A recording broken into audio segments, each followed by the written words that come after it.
അള്ളാഹു അങ്ങനെ കൊടുക്കുന്ന ചില സമ്മാനങ്ങളുണ്ട്. ഒന്ന് സമാധാനം, രണ്ട് ബർക്കത്ത്. രണ്ടാമത്തെ സാധനം എന്താ? ബർക്കത്ത്. ബർക്കത്ത് ചോദിക്കാൻ പറഞ്ഞ മാസമാ റജബ് ശഅബാൻ. അള്ളാഹു ബർക്കത്ത് ചെയ്യുമാറാകട്ടെ. എന്ത് ബർക്കത്ത് എന്താന്ന് ഇന്നുവരൊക്കെ പഠിച്ചിട്ടില്ല. ബർക്കത്ത് എന്താണെന്ന് നമ്മളിൽ പലർക്കും അറിയത്തില്ല. അത് അറിയുന്നവരോട് പോയി ചോദിക്കുക. അള്ളാഹു നമുക്ക് ബർക്കത്ത് നൽകുമാറാകട്ടെ. എന്തുകൊണ്ട് സഹോദരങ്ങളെ നമുക്കിത് നേടാൻ കഴിയുന്നില്ല?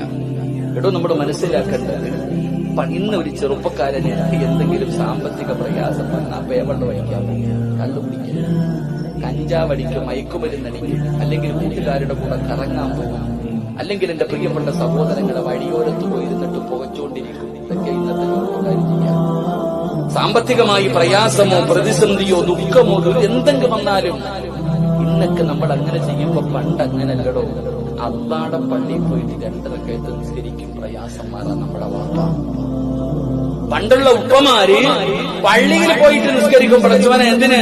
അള്ളാടെ മുന്നിൽ പോയി 2 റക്അത്ത് നിസ്കരിച്ചിട്ട് അള്ളാനോട് പറയും, പടച്ചവനെ പ്രയാസമാവുക ഒരു വഴി കാണിച്ചത് അതപ്പുരാനെ പള്ളിയിൽ പോയി പറയുന്നൊരു കാലം ഉണ്ടായിരുന്നു. അള്ളാഹു നമുക്ക് ഈമാൻ നൽകുമാറാകട്ടെ.